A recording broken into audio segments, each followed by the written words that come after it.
2017 sucked for games. As big as this year was, and how excited we were for many games, we got ourselves a huge disappointment with many different titles. Even with the closure of Steam Greenlight, Direct failed to provide a decent market on Steam. And there are even some terrible games that didn't even deserve to even be released on Xbox Live and PSN. Yeah, we've gotten there. Now, the rules are simple as with every year. First off, no easy targets, like no movie tie-in games and no freemium mobile games and no children's games. However, indie games are fair game. So these are the top 10 worst video games of 2017.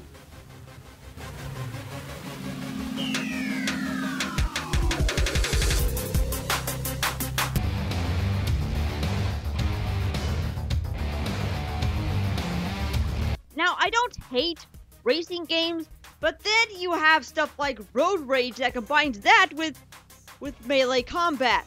Very broken melee combat. It has terrible enemy AI, bad controls, and combat mechanics. It's almost like Deep Silver was trying to make a big comeback by giving the Ride to Hell series a second chance. Good God. Thankfully, it's not nearly as bad, so you could definitely scratch this off your list.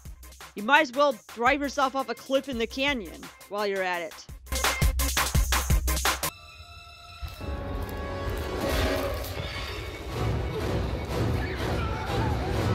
Okay, remember when I said no movie tie-in games? However, we did not have any Friday the 13th movies out this year, so yes, Friday the 13th, the game, is still on this list. And come to think of it, you just got lucky, Star Wars Battlefront 2, with all the shit you pull with those loot boxes and your pay-to-win schemes. Even though this doesn't have any microtransactions that pressures you into paying, it is a terrible game. One of the major problems is that it's an asymmetrical multiplayer game that allows you to forces you to collaborate with multiple players, which means that if one of you screws up the mission, the entire campaign is fucked up. Not only that, the environment is all dark and boring and shit. I mean, seriously, you'd wish that Jason would come over and stab your eyes out with it if you saw this mess.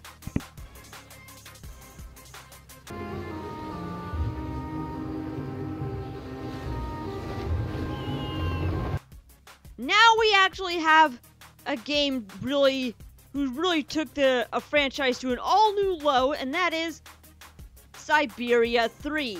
Now, I'm alright with point-and-click adventure games like Siberia if you have an engaging plot and story and mechanics, but Siberia 3 doesn't have fall short on all of that. I mean, I was seriously reminded that I was playing Mysterious Island again. I was bored out of my mind with every puzzle and confused at every turning point. And on top of that, it has terrible bugs, and also the storyline is just boring and stupid. And with way too many character cliches that you'll end up hating very fast. My name is Kate. Kate Walker.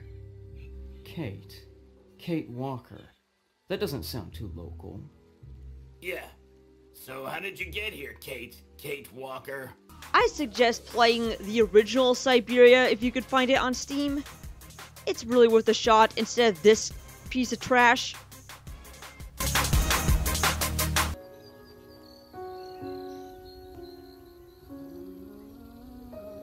Hey, if you're looking for a blatant ripoff, look no further than The Troll and I. It's basically a poor man's attempt to combine Horizon Zero Dawn and The Last Guardian smooshed together in a rushed, bugged mess. Now let's see. An unrelatable guy with horrible, ugly dreadlocks? Check. A friendly creature that you do cooperative gameplay with that assists you along your journey? Check. A very deep story? Nope, far from it. And you have broken gameplay and stupid AI. Another example is when you're trying to cooperate with the troll character that's supposed to help you out in various puzzles, and a lot of times he doesn't do anything, and when you're playing 2-player, good God, this is a mess. I mean, you can barely even get stuff done and solve puzzles and shit. So, and judging by the graphics and how dated they are, it looks like this is either 10 years old or more, and just got an HD remaster. But no, this is brand new from 2017! Just, oh my God! Don't show me that face!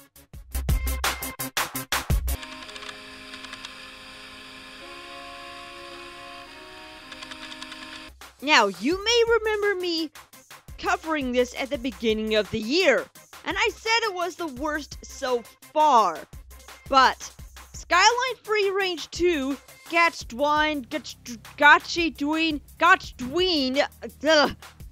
is a terrible, unfinished polygonal mess that attempts to be an action role-playing game where you can create your own customizable character with such terrible game mechanics, terrible enemy and companion AI, and a terrible plot about government takeover and shit.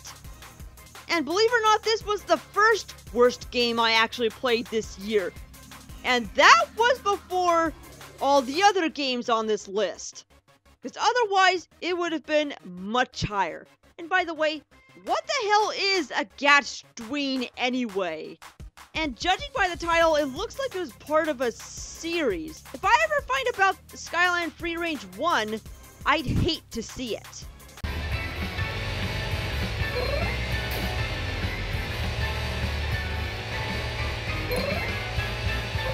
Yay! I've always wanted to be a witch dressed as Mary Poppins riding around on a flying motorcycle, shooting stars and flying through rings. Wait, haven't we seen that before in Superman 64 and Sonic 06? It seems to be a hallmark of very terrible games. And this was actually a Nintendo Switch launch title. And by looking at it, it does not use the full graphics and hardware capability. It looks like a badly rushed PlayStation 2 game with terrible, laughable dialogue, and of course, game-breaking bugs and only 3 levels. Yes, I said 3 levels that loop indefinitely.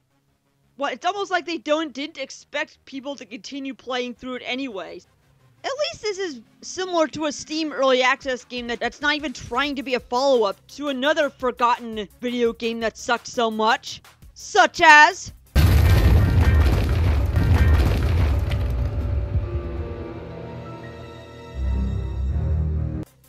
Oh my God, no! Haven't I killed you, Pubsy? You just refuse to die! And haven't you developers learned anything from Pubsy 3D? Whoever owns the rights to this filthy litter box obviously never learned of the legacy of Pubsy 3D. This is like combining the terrible graphics of Pubsy 3D along with the side-scrolling platformer original Pubsy games. And by the way, it sucks just as much as the last Pubsy game that came before it! Pubsy's at a pouncing free.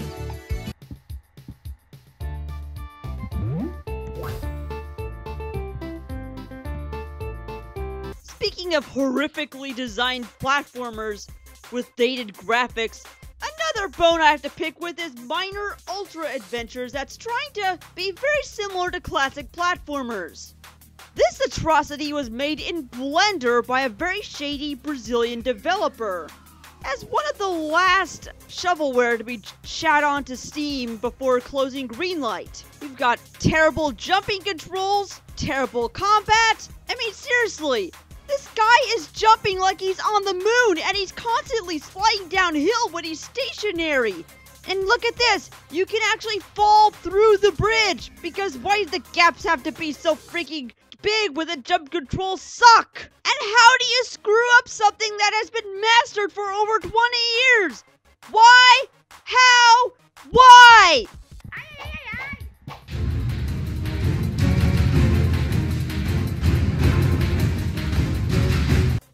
If the Steam marketplace for PC and Mac cannot have good quality control, then neither can console these days. And Life of Black Tiger for the PlayStation 4 is no exception. Originally a mobile game developed by a South Korean team for Android, it made its way over to the rest of the world last January. And it, of course, uses ripped-off Unity assets and terrible, outdated 3D environments. And all you're doing is trying to kill a bunch of NPCs and animals with broken noodle ragdoll physics, on top of very poor storytelling with very bad English. You just run, eat. It's almost like it was just a weird social experiment to basically simulate how it would be if you were another animal or something. It's just boring and repetitive. Nobody wants this.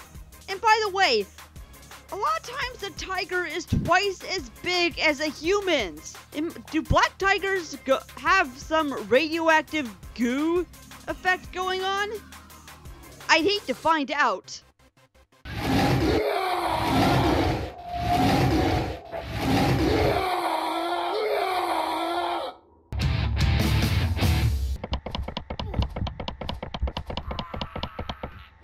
And what could possibly be worse than a game where all you do is just run around doing nothing, than a game also doing just that? What separates Bold New World from Life of Black Tiger is there's only one level and one stage.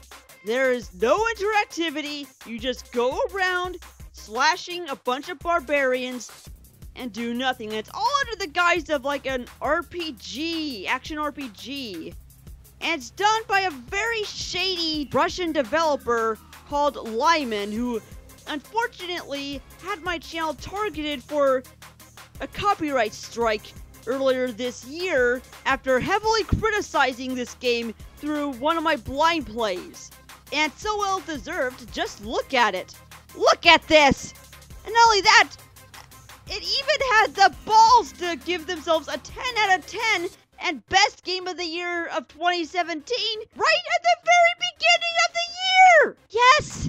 However, I was able to get my gameplay video of this back. I just had to realize that this developer was doing this just to silence me. And seeing how Steam had opened the floodgates even further with Steam Direct, there's probably going to be more of these shady idiots doing the same thing with fake DMCA takedowns.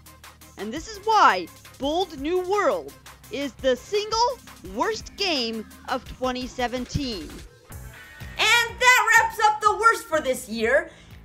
And I don't want to end this year review on a sour note, so stay tuned and I'll list the best games of 2017.